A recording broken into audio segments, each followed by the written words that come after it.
Gospel reading this morning comes from Luke's Gospel. Still the second chapter, but the story has progressed. It's the story of Jesus and his parents, Mary and Joseph, in the temple when he was about 12 years old. Luke chapter 2. Luke chapter 2, starting with verse 41. Let's listen again for the word of the Lord. Every year, Jesus' parents went to Jerusalem for the festival of the Passover. And when he was 12 years old, they went up as usual for the festival. When the festival was ended and they started to return, the boy Jesus stayed behind in Jerusalem. But his parents did not know it. Assuming that he was in the group of travelers, they went a day's journey. But then they started to look for him among their relatives and friends, and when they did not find him, they returned to Jerusalem to search for him. After 3 days, they found him in the temple, sitting among the teachers, listening to them and asking them questions. And all who heard him were amazed at his understanding and his answers. When his parents saw him, they were astonished, and his mother said to him, "Child, why have you treated us like this? Look, your father and I have been searching for you in great anxiety." And he said to them, "Well, why were you searching for me? Did you not know that I must be in my father's house?" But they did not understand what he said to them. Then he went down with them and came to Nazareth and was obedient to them. His mother treasured all these things in her heart. And Jesus increased in wisdom and in years and in divine and human favor. This is the gospel of the Lord. Praise to you, Christ. Please pray with me. Almighty and gracious God, pray the prayers, songs, the words of my mouth, and the meditations of all of our hearts be pleasing and acceptable to you. In Christ's name we pray. Amen.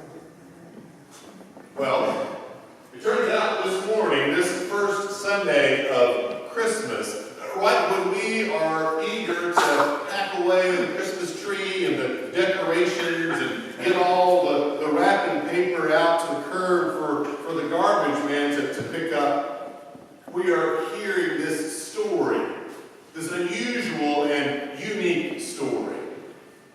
It's also, quite frankly, kind of an overlooked story. After all, even though the sanctuary is full this morning, it wouldn't be as full if we had 2 services today. We know that people are busy doing other things this last Sunday of the year. So this isn't even a story that everybody's going to get to hear. It's a story that everybody's going to pay attention to. And like I said, it's an unusual story, a strange story, this. The story of Jesus in the temple when he was about 12 years old, astounding the scholars in his conversations with them. You hear it, and you hear in it definitely the sound of a 12-year-old. He has wandered away from his parents, thinking that he's big enough to handle the big city on his own. They've been down in Jerusalem for the annual celebration of the Passover, and have left, assuming that he's trailing along behind, probably caught up with some of the neighborhood kids and playing games and making their way north. It takes some time before his parents realize, though, that he's not with them. He's not anywhere to be seen. They ask around, relatives, friends, neighbors. No one's seen or heard of him in quite some time. I don't know if you've ever been a child who was lost or has lost a child in a public place, but it's terrifying, isn't it? Just a couple of minutes, 5 minutes, 10 minutes max, and all sorts of wild stories and fears go rolling through your head. You can imagine then, certainly not at that age of helicopter parenting, but even then you can imagine the fear and the anxiety that Jesus' parents felt. Well, where did they find him? They found him there in Jerusalem, there in the temple, talking to the religious scholars. Now, there's a good chance he was 12. Perhaps he had already been there for his bar mitzvah, for him becoming the son of the covenant. Already had experienced some of the learning, the teaching that he had to prepare himself for that time, that experience. But there he was with the scholars, a little 12-year-old, a 6th grader, confounding the wisest biblical and theological scholars of his day. You probably know some 6th graders. Shoot, most of you probably been 6th graders yourselves. Can you imagine 12 years old, standing before some seminary faculty and astounding them with what you had to say, what you knew, teaching the teachers, being a greater scholar than the scholars themselves? But like I said, it's a strange story, a unique story, the only one of its kind in all of Scripture, the only story that we have of Jesus, well, as an adolescent. So why do we have this story? What's it doing here? Why did Luke bother to remember it, to retell it? Well, do you remember what it's like to be 12? Do you remember what it's like to be in front of the teachers, to be in school? Do you remember what that's like? I remember what that's like. I can remember the smell of schools. And trust me, I don't know why it is, but every school, anywhere that I have ever been, all smell the same. And I remember the anxiety of walking into school, particularly for the first time. Who was I going to meet there? Were they going to be nice to me? Was I going to get beat up in school? What's going to happen to me? I remember even as a parent, grown up, all adult, and walking with my children into school, smelling that school smell again, and that anxiety of flooding back. I remember what it's like to be in school. Shoot, I even still have the same anxiety dream. You ever have anxiety dreams? It's that same dream I dream whenever I'm feeling anxious or unsure about what's about to happen in my life. And in my anxiety dream, it's the same dream every time I'm back in school.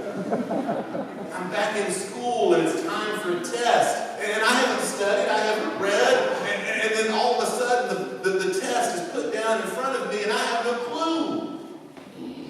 I wake up in a cold sweat, I have to remind myself, oh, wait a minute, I'm not in school anymore. I'm married, I have kids, I've got diplomas on the wall, I'm done with all that. I remember what it's like to be in school. I remember what it's like to feel small. In all my school experiences, perhaps the place I felt it and have felt it most acutely have been in foreign language classes. Foreign language classes, I think, have a particular way of making you feel small. Because when you're learning a new language, you do have to go back. No matter how old you are, you have to start like a 2-year-old, like a 3-year-old all over again. I remember being in high school, in my high school French class, and stuttering and stammering. I mean, I was trying to be all tough and impressive and grown-up-like, but then I had to get back to ABC and dog and cat, chat and chien, and trying to learn verbs and words all over again. I remember the teacher calling on me, and Monsieur Shelor, read the next sentence in the book. Okay, Pierre marche, Monsieur Shelor, marché, yes, okay. Pierre marché à la bibliothèque. Got it. I remember that fear, that anxiety, that fear of embarrassing myself before my peers, my friends. I remember doing the same thing in college. For some crazy, stupid reason, I decided to abandon French and take up German.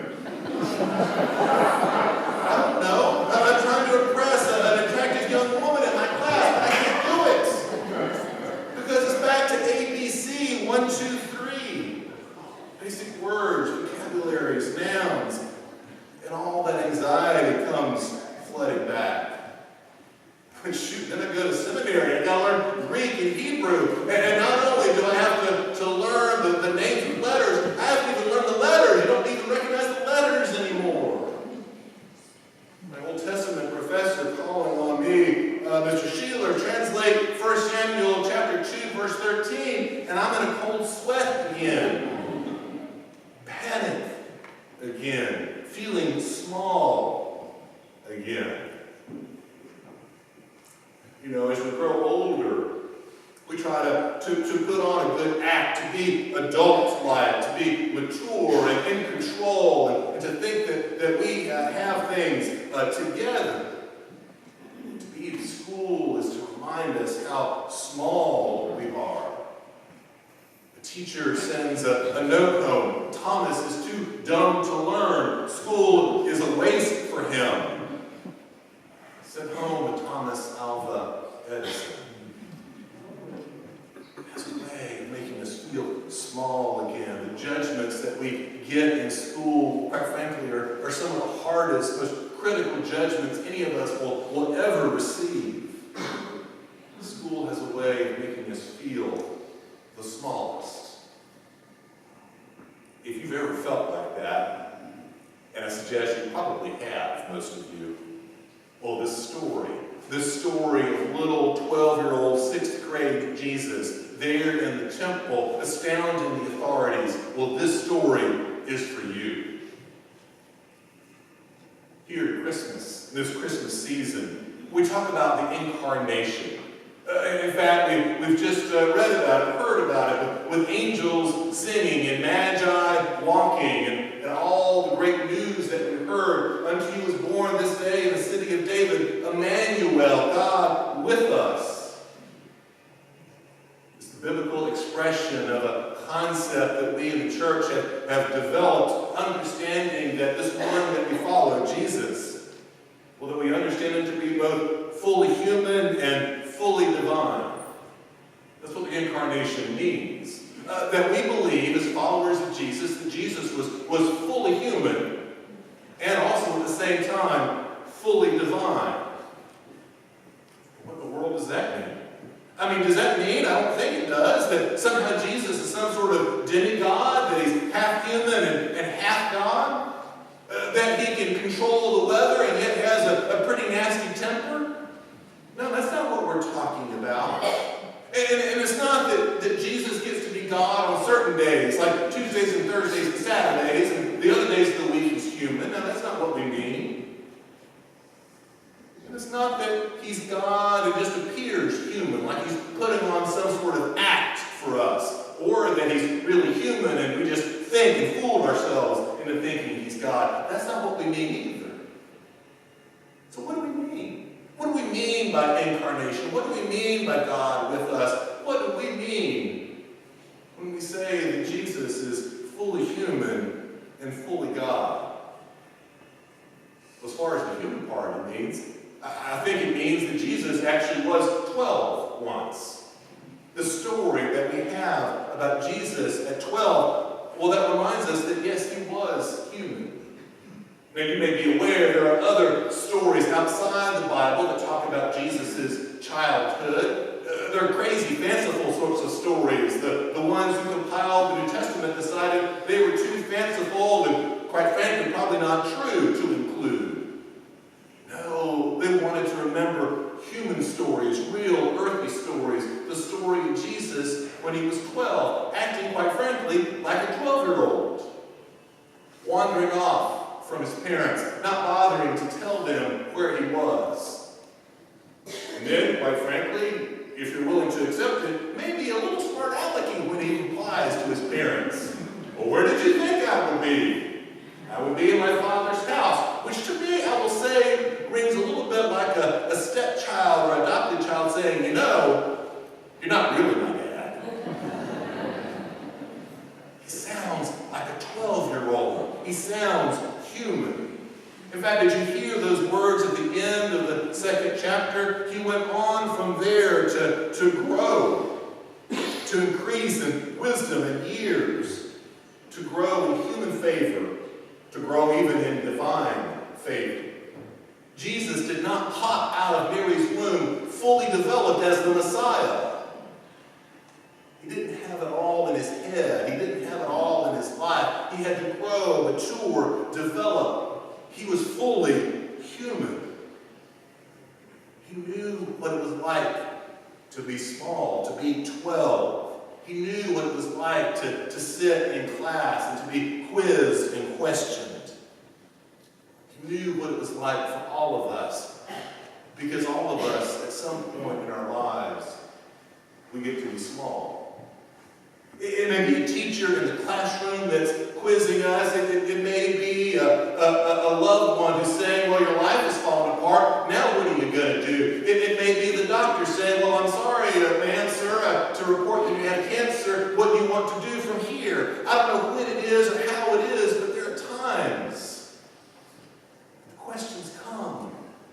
And we don't know the answers. How could we possibly know the answers? Why are you asking me these things? I don't know. I feel small, weak, unsure, and uncertain. Jesus was fully human. He was 12 once. He was a baby once. He grew and developed, grew in wisdom and in years, in human favor, divine favor. He knew what it was like to be small. But Jesus was also fully divine, we say. Fully God. Not just a little bit of God, not a piece of God, not like God, but fully God. And there, that day in the classroom, there, that day in front of the full seminary faculty, there at 12 years old, he astounded them. They marveled at what he had to say, the questions that he had to ask, the things that he already knew, the interpretations that he was able to provide. We already talked earlier about the amazing things that children can say sometimes, and here is Jesus uttering unimaginable wisdom. Where did he get this? Where did this come from? You even wonder what God is doing with such a 12-year-old, astounding the scholars with such things.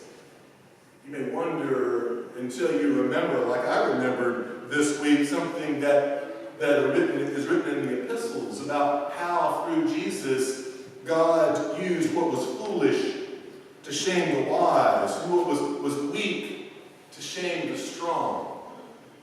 Maybe you remember a couple of weeks ago, or actually just last Sunday, we talked about Mary and the song that she sang, that she found out that she was going to be with child, that she was going to be pregnant with Jesus, and she burst into song. And you remember how those lyrics went? You remember what she sang about God lifting up the lowly and bringing down the proud?